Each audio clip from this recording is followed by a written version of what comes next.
Ah, bonjour, c'est vous? Ben, je suis content de vous voir. Bienvenue au truc de Monsieur G.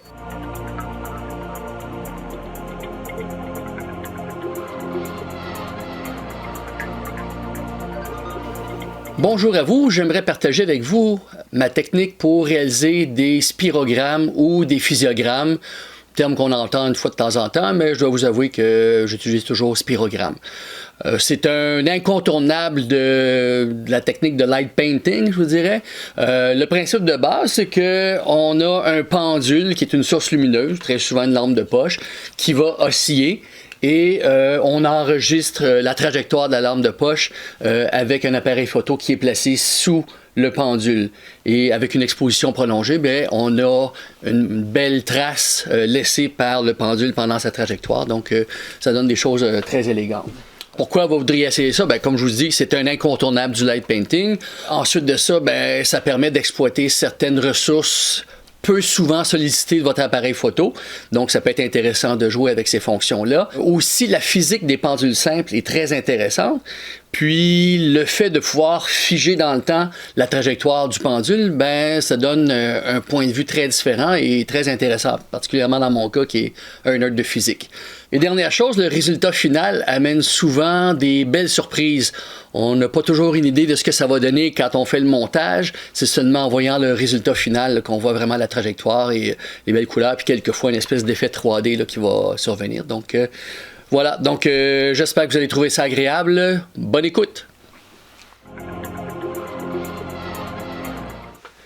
Donc, je voudrais vous parler de la liste de matériel nécessaire pour faire des spirogrammes. Bon, tout d'abord, ça prend une source lumineuse, donc une lampe de poche. Ça prend quelque chose de symétrique. Je ne voudrais pas avoir quelque chose avec une grosse poignée ou un gros bouton sur le côté.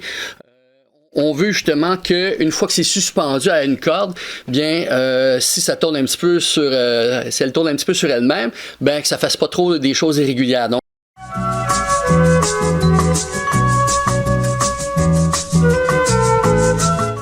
de façon symétrique. Donc ça, c'est très bien. Ça fonctionne aussi. Il y a un petit bouton qui dépasse sur le côté, mais c'est négligeable. Ça aussi, ça serait bon. Voyez-vous, le point d'attache est sur le côté, mais en faisant passer la corde ici, puis en l'attachant, je peux avoir une prise très symétrique. Okay? Deux possibilités. Votre lampe de poche peut être d'elle, comme ça ici, ou incandescente. D'elle, bon, belle lumière intense, belle balance des couleurs aussi. Le problème avec ça, c'est que si vos piles sont pas neuves ou si vous fonctionnez pas à l'intensité maximale, ben le DEL pour soit économiser les piles, soit pour diminuer l'intensité, ben il va avoir un petit effet stroboscopique qui va apparaître. On ne voit pas cet effet-là quand on regarde à l'œil nu, mais quand on regarde la photo prise avec ces lampes de poche-là, ben, on voit toujours une série de petits points plutôt qu'un tracé continu. Il y en a qui trouvent ça élégant. C'est pas nécessairement mon cas, donc faut faire attention à ça. Donc, pile neuve, intensité maximale.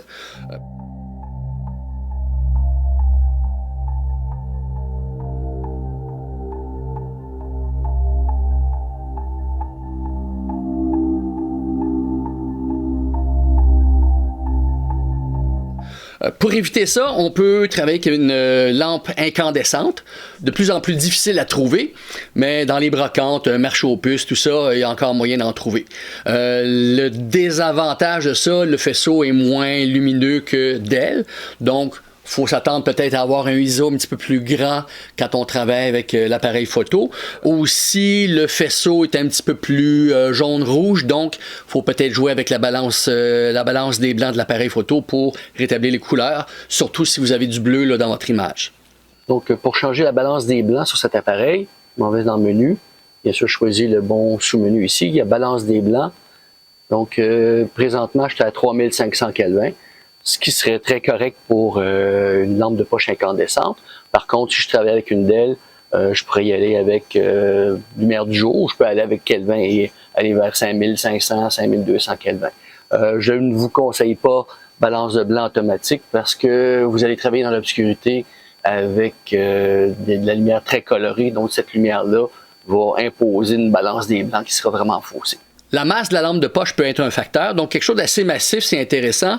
Je n'aurais pas tendance à travailler avec ça. On va vous parler un petit peu de la physique là, du phénomène des pendules. Ça va amener un oscillateur là, qui va dégénérer un petit peu trop rapidement. Donc quelque chose de plus massif, là, ça peut être intéressant pour vous. Ça va prendre une ficelle, une petite corde là, pour attacher votre lampe de poche au plafond. Donc une ficelle sombre idéalement pour éviter les réflexions secondaires. Ici, c'est une ficelle qui était violette au départ et j'ai rajouté de la peinture noire là, pour vraiment l'obscurcir. Même ça ici, là, je repasserai un crayon noir dessus pour être sûr qu'il n'y a pas de réflexion secondaire. Même ça ici, on pourrait peinturer ou mettre du ruban là, pour éviter les réflexions. Le diamètre, voyez-vous, j'ai à peu près 3 mm ici, c'est pas mal le maximum. Si c'est trop raide, ça va imprégner là, un mouvement ou un axe privilégié au mouvement de la lampe de poche. On ne veut pas ça. Si c'est trop mince, attention, on ne veut pas quelque chose d'élastique. On ne veut pas de rebond dans notre pendule. Donc, quelque chose d'assez rigide, mais pas trop large non plus. Aussi, ça va vous prendre un petit crochet. Oui, un petit crochet étroit pour suspendre votre lampe de poche au plafond. S'il est assez large, comme un demi-cercle, n'hésitez pas à prendre une pince, un marteau, un étau pour l'écraser pour que le bas du crochet soit le plus étroit possible. On ne veut pas que la corde puisse glisser de gauche à droite sur la surface du crochet.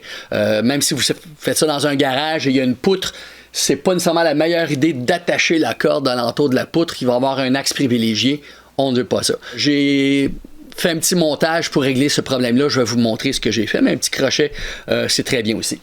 Je vous ai raconté que les crochets métalliques pour attacher la lampe de poche pouvaient causer certains problèmes s'il y avait une direction qui était privilégiée. Donc, je vais juste vous montrer le support que j'ai fait ici dans mon garage. Donc, c'est un trou qui a presque le même diamètre que... On va enlever ça. Presque le même diamètre que le diamètre de la corde. Donc, il y a très peu de jeu ici, puis c'est attaché ici avec une vis. Donc, je peux changer facilement la longueur de la corde sans avoir à défaire des nœuds. Puis, ça va osciller sans qu'il y ait de jeu dans une direction ou dans une autre.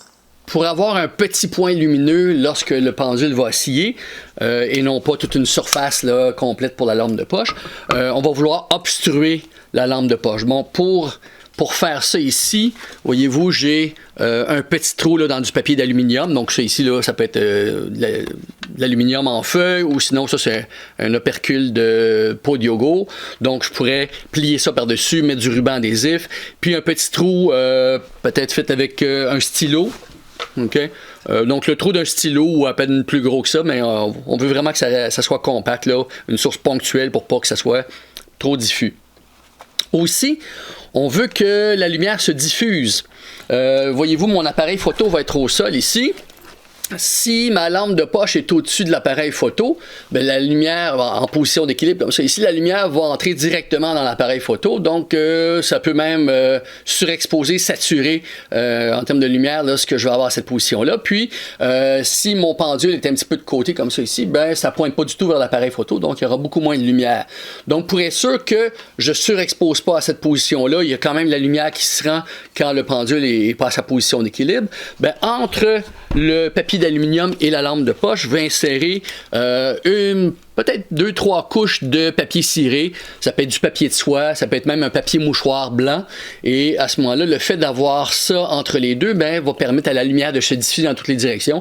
L'intensité va rester plus constante, peu importe la position de la lampe de poche relativement à l'appareil photo. Donc, voici la lampe de poche que je vais utiliser, déjà recouverte avec du ruban adhésif noir. Pour éviter les réflexions, je n'ai pas encore touché à ça ici. Donc j'ai mon papier ciré ici, papier diffuseur, puis mon papier d'aluminium. Donc juste pour avoir une idée générale de la taille de la lampe de poche, bien sûr il faut que ça soit plus petit que ça ici. Donc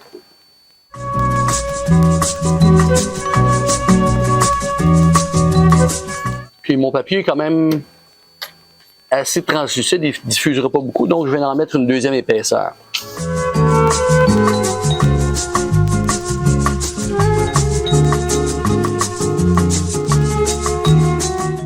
Ça sera mon papier d'aluminium. Voyez-vous, j'ai un côté un petit peu plus brillant que l'autre. Donc, en mettant le côté brillant à l'intérieur, bien, je vais avoir un peu plus de lumière qui va rester, qui va pouvoir réfléchir et ressortir plus tard. Donc, je prends un stylo comme ça ici, j'essaie d'avoir un point. Et là, le défi, ce sera de vérifier que c'est bien au centre. Comme ça. Un petit peu de colle en bâton pour tenir ça ici. Même chose ici, j'essaie de ne pas toucher le centre, de ne pas mettre de colle sur le centre, mais alentour, il n'y a aucun problème. Comme ça. Puis là, c'est un petit peu approximatif au départ, mais OK. À vue d'œil, ça semble assez bon. Le ruban, je ne vais pas trop large, je ne veux pas bloquer le mécanisme là, qui permet de mettre la lampe de poche en fonction. Voilà. Et voyez-vous, j'ai mon petit point lumineux ici. Il y aura aussi des filtres de couleur. J'ai déjà vu des gens, j'ai déjà fait des essais de mettre le filtre sur la lampe de poche elle-même. Je préfère sur l'appareil photo. Il va y avoir moins de diffusion qui va se faire au niveau de la lampe de poche. Aussi, si vous voulez faire un montage avec plusieurs couleurs, ça va être facile de changer les filtres sur l'appareil photo, beaucoup moins sur la lampe de poche. Donc, filtre de couleur. Ensuite de ça, pour l'appareil photo, ben, idéalement l'appareil photo numérique, ça se fait en argentique, je vais en parler tout à l'heure. J'ai eu des très bons résultats avec ça, mais c'est beaucoup de problèmes. Appareil photo numérique, je veux être capable de prendre des temps d'exposition prolongés, plus longs que 30 secondes. Donc, le mode bulb est presque un incontournable dans cette situation-là. Possibilité de faire des expositions multiples, c'est un avantage. Pour faire des expositions multiples, je m'en vais dans le menu. Prochain sous-menu ici. Donc, il y a exposition multiple qui est ici. Présentement, c'est désactivé. Pour photographie de jour, généralement, c'est ce qu'on veut. Donc, je vais choisir ça ici. Donc, je vais activer exposition multiple. Et ici, bon, là, j'ai deux images, deux poses qui seront prises là, sur la même capture. Si j'avais 3 couleurs, 4 couleurs, là, je pourrais augmenter ici. Mais déjà 2, ça va donner des très bons résultats. Puis c'est déjà un défi assez relevé. Possibilité aussi de mettre un déclencheur souple ou à la limite contrôler l'appareil avec un ordinateur ou un cellulaire. Mais faites attention, l'ordinateur ou le cellulaire vont faire, l'écran vont produire de la lumière. On veut absolument pas que ça soit capté par l'appareil photo. Donc, il faut vraiment se mettre en retrait si on travaille avec ça. Donc, je préfère encore un fil avec un déclencheur souple, là, comme ça ici. Avoir un écran rabattable sur votre appareil photo. On se souvient, l'appareil photo va être au sol. Bien sûr, il y a des trépieds qui permettent d'avoir un petit espace. Il y a moyen peut-être de se glisser la tête en dessous, mais à moins que votre plafond soit vraiment très très haut, il faut vraiment que la caméra soit la plus basse possible. Donc, on veut avoir l'écran rabattable pour voir ce qui se passe ici. Encore une fois, si votre appareil photo est contrôlé avec un ordinateur, puis vous voyez en vue directe ce qui se produit, ben ça devient un petit peu secondaire, mais j'apprécie quand même beaucoup avoir ça. Et vous remarquerez ici, je me suis fait un support qui me permet d'avoir la caméra presque au sol, mais en laissant quand même un petit espace. Donc, ça me permet de, sortir l'écran rabattable sans que ça touche au sol ici derrière. Et ça me permet vraiment de placer l'appareil. Bien sûr, ici, là, j'ai pris un support de télescope là, pour la prise en parallèle. Les boutiques d'astronomie ont ça, mais c'est vraiment pas nécessaire. Voyez-vous, au lieu d'avoir ce support-là ici, qui me permet d'orienter le gauche-droite et en haut, en bas, l'appareil photo, je pourrais juste avoir une vis 1/4 de pouce, 20 pas par pouce, qui est le standard pour les trépieds de caméra, là. Donc, je pourrais avoir cette vis-là, ce boulon-là qui sort de mon équerre en bois comme ça ici, et je pourrais faire tenir mon appareil photo et en le faisant pointer vers le haut sans cette partie-là, mais pour des ajustements fins, j'apprécie quand même. Voyez-vous, j'ai déjà travaillé avec un appareil argentique pour faire ça, et je m'étais fait une espèce de bloc de bois comme ça ici. Bien sûr, je vois pas ce que je fais à ce moment-là. Il y a plusieurs mesures à faire avant d'être capable de prendre la photo, mais au moins je sais que l'appareil sera bien vertical et qu'il ne bougera pas dans cette position-là. Donc ça, c'est une option aussi. Ce que ça va prendre aussi, c'est du ruban adhésif noir, ruban électrique, ruban à conduit noir. Un pour justement obscurcir les surfaces trop brillantes, faire tenir des cartons, faire tenir vos fils si jamais vous avez peur de les accrocher en marchant. Il va falloir des cartons, des tissus noirs, tapis noirs. Pourquoi? Ben, c'est que, voyez-vous, votre appareil photo est au sol. le pendule qui est la lampe de poche sera au plafond, elle va éclairer vers le sol sera éclairé et ça va retourner au plafond et donc l'appareil photo va être capable de capturer ça. Donc j'ai déjà eu des très très beaux tracés, mais l'arrière-plan n'était pas noir parce qu'il y avait de la lumière résiduelle là, qui était transmise comme ça ici. Donc en mettant carton noir, tissu noir, alentour de l'appareil photo, alentour du crochet aussi suspendu, à ce moment-là, ben, il va y avoir une plus grande absorption et la seule lumière qui va se rendre à l'appareil photo, c'est la lumière émise par votre lampe de poche. Donc, c'est quelque chose à sérieusement considérer parce que vous pouvez perdre des belles poses en ayant cette lumière-là qui va contaminer un petit peu votre image. Ça peut être très utile d'avoir une lampe frontale, très utile pour vous éclairer pendant que vous faites les montages dans la semi-obscurité et entre les pauses. Vous aurez les mains très occupées à gérer les filtres et les pendules, donc pas nécessairement une bonne idée d'avoir une lampe de poche manuelle. C'est bon d'avoir ça dans le front. Ça m'est arrivé quelquefois de la laisser allumer pendant que je partais à une exposition.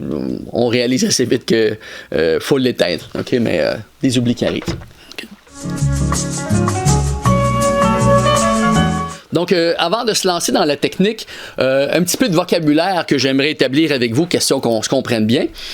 Tout d'abord, si on parle d'un pendule qui va osciller comme ça ici, donc on parle souvent de la longueur du pendule. La longueur du pendule, ça serait du crochet jusqu'au centre de masse, donc à peu près au milieu de la lampe de poche dans ce cas-là. Okay? Et cette longueur-là va influencer à quel rythme ça va osciller, voyez-vous. Si j'ai un pendule très court ici, ben, la fréquence sera élevée, alors que si j'ai un pendule plus long, la fréquence sera plus basse.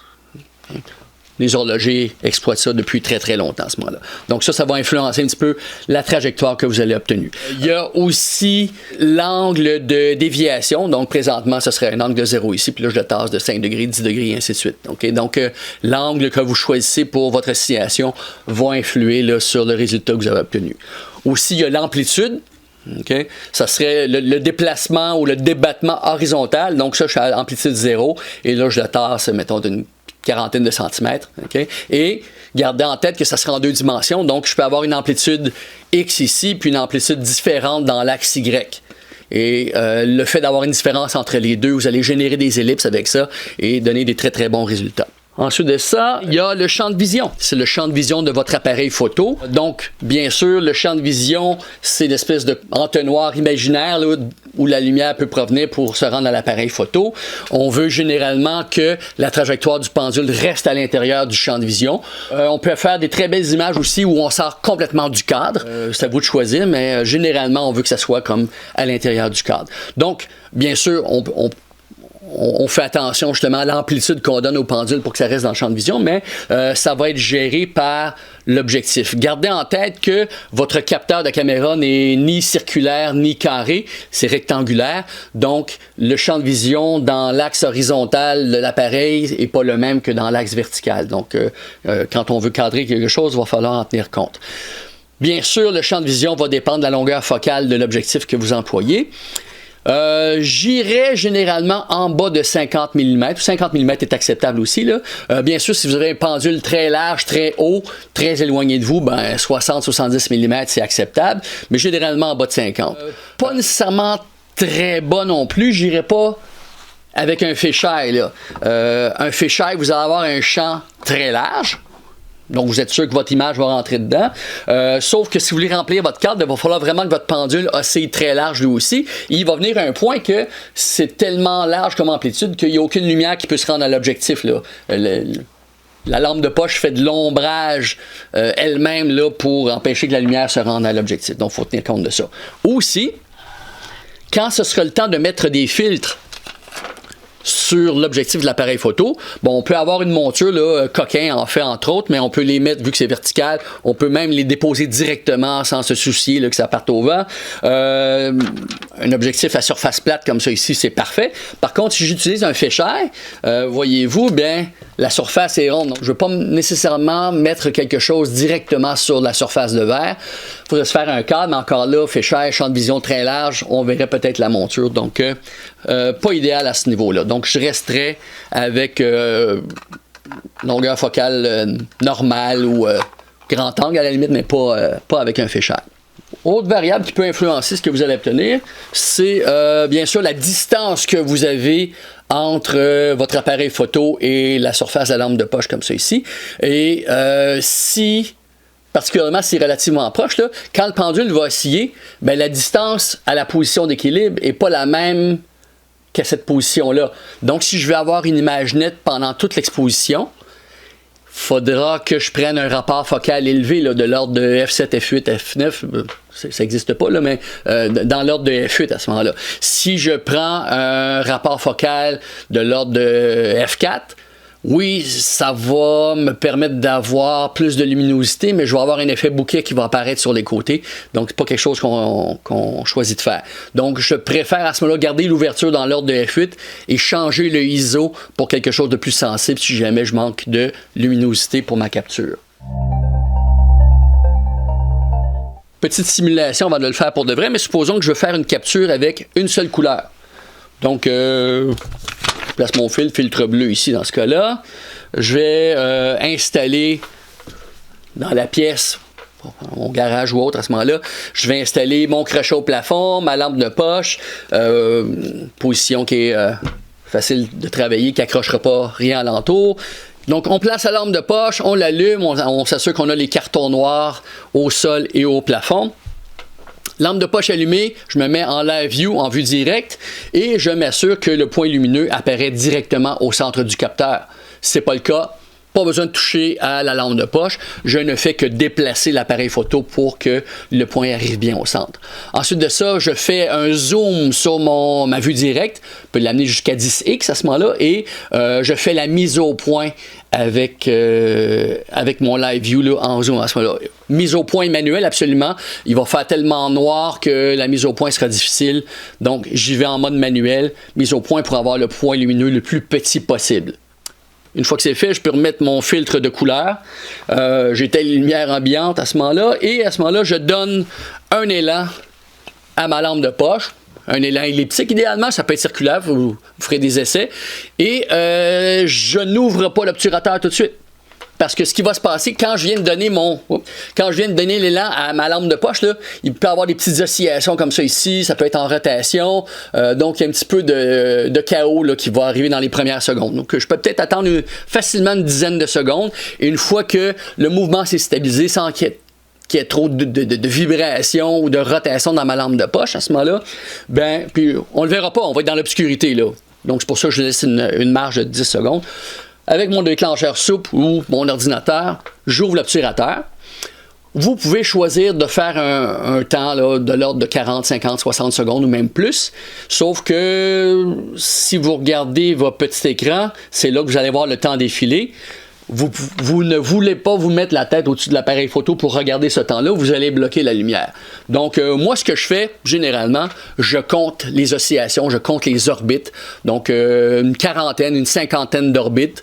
Puis, on regarde ce que ça va faire à ce moment-là. À la limite, si vous connaissez la longueur du pendule, vous pouvez déterminer exactement le nombre de secondes qui s'est écoulé, mais c'est le nombre de tracés là, qui va être intéressant sur votre appareil photo. Une fois que ça c'est fait, à ce moment-là, ben, je ferme l'obturateur et là, je devrais avoir ma capture. Là, donc, ma lampe de poche est attachée. Je vais mettre l'appareil, bien sûr, en fonction et je vais me mettre en vue directe. Je suis en mode bulb. Lumière, balance des blancs à 3500 Kelvin, vu que ça, c'est incandescent. Pour l'instant, je pars à f7,1. L'image de ma lampe de poche est vraiment centrée sur le capteur. Donc ça va ici. Mais là, c'est hors foyer. Donc, je me suis mis en mode focus manuel. J'éteins la lumière. Donc ça serait hors foyer. Et je vais avoir le point le plus petit possible. Je peux aller zoomer ça et faire l'ajustement le plus précis possible. Et voilà, ça a du bon sens. Ensuite de ça, bien, lumière éteinte, je donne un élan à ma lampe de poche. Voyez-vous, au départ ici, là, ça a tendance à osciller un petit peu, j'exagère, là, mais ce qu'on veut, c'est que les premières secondes, on l'ignore. Dans l'obscurité, je regarde ce qui se passe sur mon écran ici et je regarde si c'est bien centré ou que ça ne dépasse pas du cadre, à moins que ce soit ce que je recherche. Une fois que c'est fait, à ce moment-là, je déclenche l'obturateur et je laisse osciller. Le premier essai, ça peut être 30 orbites, on peut aller 40, 50 et on regarde ça. Puis ensuite de ça, on peut aller voir à l'ordinateur si notre exposition est correcte. Ici, je le fais de jour, même si je suis dans mon garage. Ici, il y a un petit peu de lumière parasitaire, donc ça peut affecter mon arrière-plan. Idéalement, je fais ça de nuit, toutes les lumières fermées, bien sûr, pour avoir le moins de lumière parasitaire, comme ça. Voilà.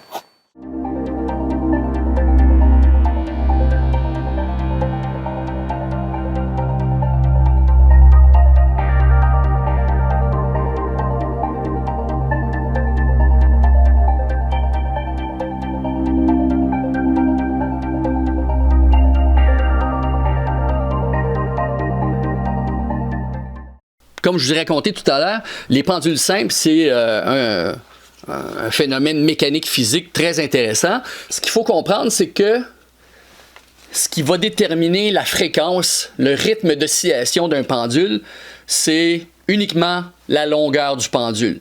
Si je change la masse, ça ne changera pas grand-chose. Pourquoi j'ai parlé d'une petite masse qui n'était pas idéale, c'est que ça va prendre plus dans l'air que ça ici. Donc, le pendule va dégénérer, va perdre de l'amplitude plus rapidement. C'est ce que vous recherchez, allez-y avec ça. Mais un pendule plus massif va maintenir son mouvement plus longtemps. Si jamais vous voulez que ça dégénère, c'est que ça perde de l'amplitude plus rapidement, attachez de la mousse noire à votre lampe de poche, des papiers foncés à la corde, ça va prendre dans l'air à ce moment-là et ça va ralentir le mouvement plus rapidement. Mais généralement, des lampes de poche massives, c'est plus intéressant. Donc, dans l'ordre de 10-15 degrés ou moins, on va avoir ce qu'on appelle un oscillateur harmonique. Ça va faire une belle sinus, donc le rythme va être constant et va dépendre seulement de la longueur du pendule. Par contre, si on augmente l'angle d'oscillation supérieur à 15 degrés, on a un oscillateur non harmonique, ce n'est plus un beau sinus à ce moment-là, et le temps d'aller-retour va prendre un petit peu plus de temps que si c'était inférieur à 10-15 degrés. Donc, quand vous faites osciller votre lampe de poche, l'amplitude dans l'axe X n'est pas nécessairement la même que dans l'axe Y. Donc, c'est possible que vous soyez avec un angle de 10 degrés dans cet angle, dans cet axe-là et supérieur à une quinzaine de degrés dans l'autre axe ici. Donc, ça veut dire que le rythme d'oscillation ne sera pas le même dans les deux. Donc, ce qui va faire que l'ellipse que vous allez générer va avoir tendance à produire une précession et les axes de l'ellipse vont tourner et ça va faire vraiment un bel effet sur votre capture, un effet 3 dimensions dans certains cas. Donc, c'est quelque chose à exploiter. Soyez sûr qu'il y a de la lumière qui serait en votre capteur, soyez sûr que votre amplitude maximale ne sort pas du champ de vision, mais si vous êtes capable de gérer ça, quitte à raccourcir la corde un petit peu pour avoir des angles qui dépassent 15 degrés assez facilement, c'est une option intéressante. Donc, ça serait quelque chose à considérer. Donc, le premier cas, on s'exerce, c'était une situation, une seule couleur. Dans bien des cas, c'est qu'on veut avoir plus de couleurs pendant notre capture. Donc, ça peut être 2 couleurs indépendantes. Donc, je peux avoir, mettons, un tracé bleu et je vais avoir un tracé jaune qui va être superposé à ça. Donc, le truc, c'est que je vais me mettre en situation d'exposition multiple. Même montage, carton, mise au point en vue directe, vérification du champ de vision, tout est beau. Donc, j'éteins les lumières, j'allume ma lampe de poche, j'aurai mon filtre. Donc, mettons que je commence avec un filtre bleu, voilà, comme ça ici. Je m'arrangerai qu'il soit un petit peu moins froissé que ça. Là. Mais donc, filtre bleu sur l'appareil, je donne un élan à ma lampe de poche, j'éteins les lumières et une fois que c'est stabilisé, à peu près une dizaine de secondes plus tard, j'amorce l'exposition. Okay, et je bloque ça pendant, justement, comme j'ai dit, une quarantaine d'orbites. Une fois que c'est fait, j'arrête l'exposition. Je peux rallumer les lumières momentanément. Okay, j'enlève mon filtre, je peux changer la couleur de mon filtre. J'éteins les lumières, nouvel élan. Et j'essaie d'avoir justement une orbite de forme différente à l'original si je veux que ça contraste, ça croise. Sinon, je peux avoir une espèce de superposition, ça peut être intéressant. Et une fois que c'est stabilisé, dizaine de secondes encore une fois, j'ouvre l'obturateur, quarantaine, cinquantaine d'orbites, et je vais avoir un beau résultat à 2 couleurs.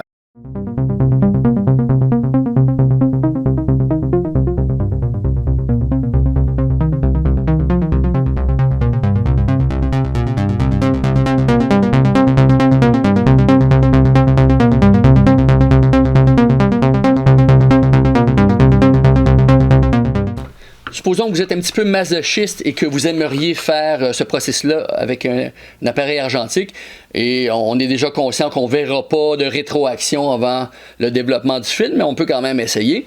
D'abord, bon, j'installe ma lampe de poche, mais là, je ne peux pas faire mise au point en vue directe. Donc, ce que je ferai avec une règle, je mesure la distance de l'appareil photo jusqu'à mon pendule. Ensuite de ça, j'enlève l'appareil photo du montage, je le mets sur un trépied et je le mets à la même distance que j'avais avec le pendule relativement à un mur. Donc, je m'arrange pour avoir le mur en mise au point. Je mets du ruban adhésif pour être sûr que ça ne bouge pas. Ensuite de ça, sur le mur, je mesure la largeur de ce que je vois pour avoir une idée de mon champ de vision. Je replace l'appareil photo et là, je garde en tête, sans changer la mise au point, je garde en tête à ce moment-là que mon pendule ne devra pas osciller plus large que ce que j'ai mesuré comme champ de vision au mur. Une fois que ça c'est fait, donc, encore une fois, obscurité, carton, pendule qui est lancé pour avoir un orbite stable avec une dizaine de secondes de délai. Ma première exposition, donc là, j'ai pas d'exposition multiple, donc je le fais en bulbe encore une fois, puis là, je barre mon déclencheur souple ici. Je laisse ma quarantaine d'orbites se faire.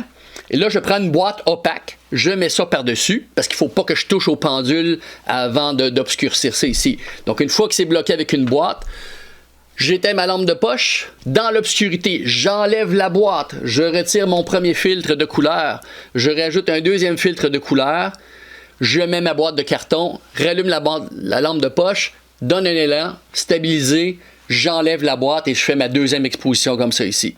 Et s'il y a d'autres couleurs, encore même processus avec la boîte opaque pour avoir ça. Donc c'est long et pénible, mais j'ai déjà eu des bons résultats en faisant quelque chose comme ça. Mais soyez conscient que vous ne verrez pas le résultat avant le développement, contrairement au numérique où vous voyez instantanément.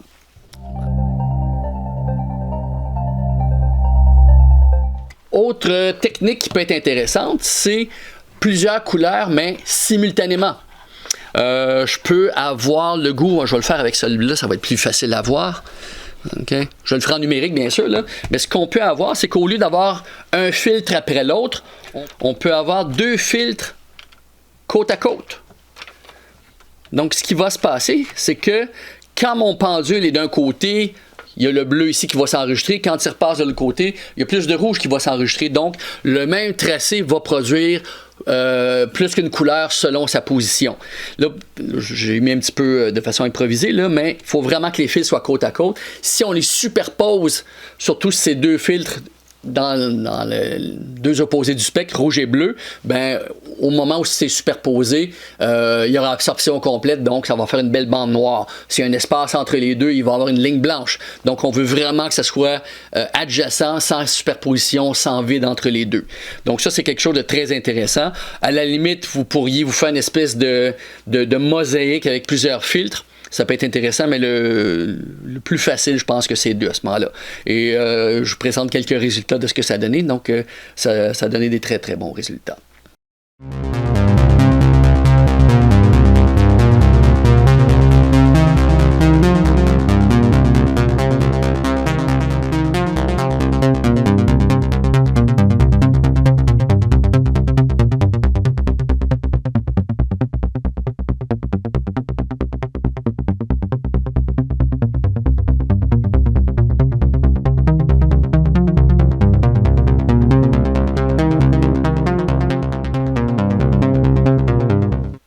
Donc, c'est pas mal un résumé de la technique que j'emploie.